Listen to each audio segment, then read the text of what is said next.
Okay, so imagine this, right? You're at the grocery store after a long day, really long day, a double shift. Oh, I know that feeling. You're totally wiped, and you're just trying to decide between, like, the name brand cereal you love and what your bank account's looking like. It's a Hmm. tough call, right? And honestly, it's a juggling act that millions of people are dealing with each and every day. It really is. And it brings up such a big question, like, where do we draw that line?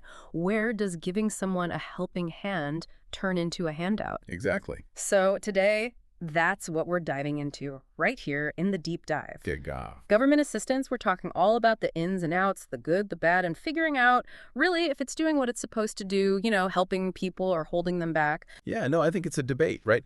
And it's fueled by people's actual experiences, not just economic theories and stuff like that. 100%. And to your point, there are no easy answers here. Yeah. It really often boils down to individual beliefs about like personal responsibility Right. and how much society should step in to support its members. For sure. For sure. And speaking of individual experiences, we know you, our listener, are really grappling with this question. And that's why we're doing this deep dive specifically for you. Absolutely. You're really interested in like the nuts and bolts of how welfare works Right. and this whole universal basic income thing. Am I right? Exactly.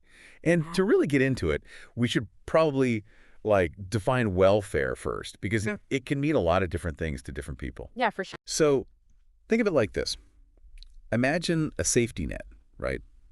But instead of just one big net, it's actually woven together with all these different programs. Okay. We've got SNP benefits, right? You know, those helping people put food on the table, actual food. Right. And then there's TNF, which is temporary financial help for families, and housing assistance to keep a roof over people's heads, which is huge, right? Absolutely. Then there's SSI. This one's specifically for folks dealing with disabilities.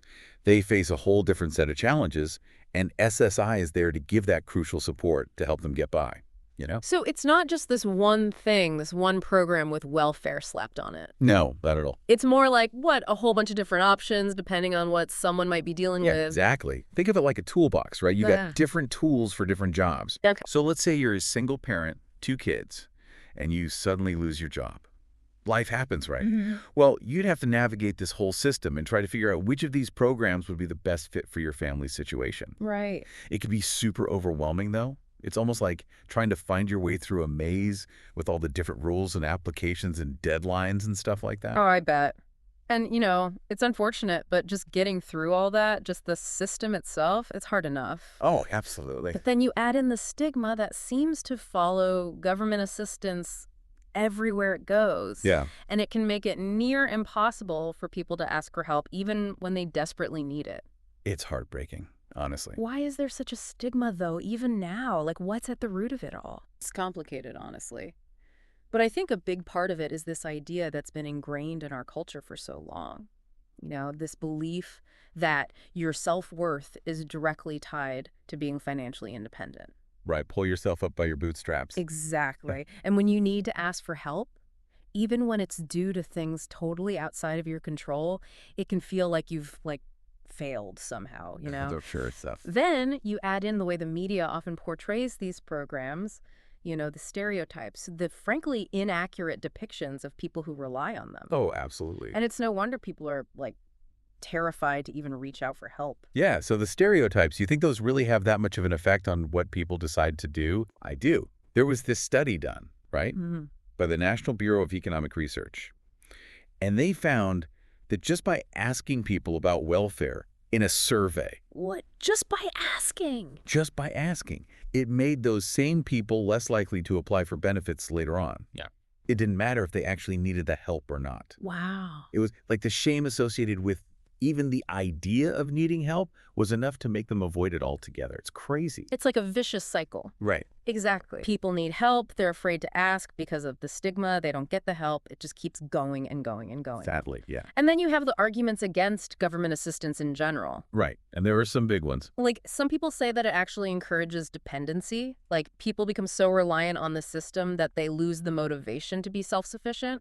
I can see how people would think that. Yeah. But there's actual data that paints a very different picture. Okay. There's this study from the Center on Budget and Policy Priorities, and they found that the vast majority of people receiving SNP benefits, the food assistance program, they work if they're physically able to. Mm. And not just that, but a lot of these programs actually have work requirements built right into them.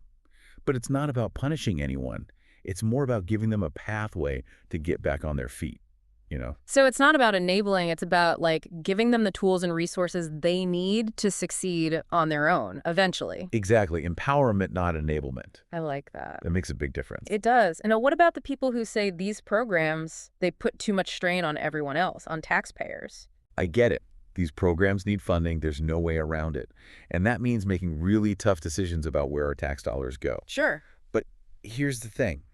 Investing in social safety nets, it can actually lead to some really positive long-term economic benefits. Think about it. If you lift people out of poverty, they're able to contribute back to the economy. Oh, that makes sense. They can buy things, maybe even start their own businesses, and they'll pay taxes too. It's like investing in human potential instead of just throwing money at a problem. Exactly. I like that a lot. It benefits everyone in the long run. Okay. Now, let's shift gears a little bit here and talk about an idea that's been gaining a lot of traction lately. Universal basic income. This is a big one. UBI for short. Oh, yeah, UBI. That's a hot topic for sure. Yeah. And it's a pretty radical concept when you think about it. It's the idea that everybody, and I mean everybody, employed or not, would get a regular check from the Right. government. It definitely sounds radical, right?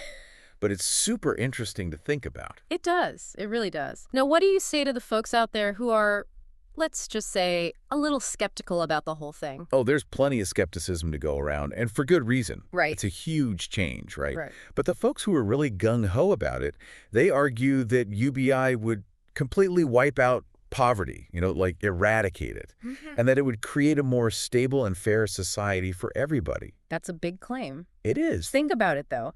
If everyone knew they had that financial safety net, imagine the possibilities, right? They could finally go back to school, maybe pursue a passion project, or just, breathe a little easier for once. It would be huge for a lot of people. Yep. No more stressing about every little unexpected expense. You could actually plan for the future. Right. Okay, but what about the downsides? Because there's always a downside, right? Always. What about inflation? I mean, wouldn't prices for everything just skyrocket if everyone suddenly had more money to spend? The valid concern, if the supply and demand aren't in sync, we could definitely see some price hikes. So, yeah, that's something to consider. But there are some economists who think that UBI's impact on inflation wouldn't actually be as bad as some people think, especially if it's implemented slowly and strategically alongside other policy changes. So it's all about finding the right balance, as always. Right. As with everything in economics, it's about trade-offs. Now, I have to ask this because I know it's on a lot of people's minds. What about the whole idea that if people are getting a guaranteed income, they'll just stop working altogether? Why work if you don't have to, right? Oh, absolutely. That's a big one. Would people lose their motivation? That's a huge question. Yeah. And honestly, there's no definitive answer because we haven't run a nationwide experiment, right? Right. But there have been some smaller pilot programs, and the results there are kind of interesting. They show that there wasn't a huge impact on employment. People still wanted to work. Really? Yeah. And it kind of makes you think, right? Like, maybe people are driven by more than just needing a paycheck.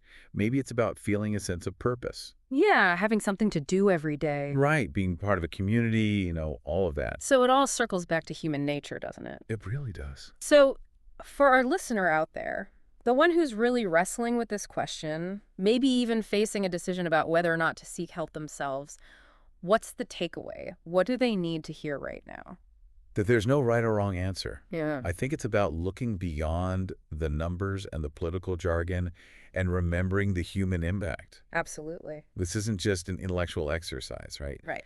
These programs, these policies, they affect real people's lives in profound ways. It's about understanding and empathy. Exactly. So educate yourself, learn about how these programs actually work, challenge your own assumptions, and form an opinion based on compassion and critical thinking. Be open to different perspectives. I love that. Informed empathy, not just blind ideology. Exactly. Yeah. Now, before we wrap up, one last thought for everyone listening. What if, when we were talking about that person in the grocery store earlier, the one trying to decide between cereal and their bank account, what if that was someone you loved? Oh, wow. Your kid, your parent, your best friend. Would that change your perspective on things? Powerful. That's definitely something to think about. Well, on that note, that's it for today's deep dive. Thanks for joining us, everyone. Thanks for having me. It was a great conversation. Until next time.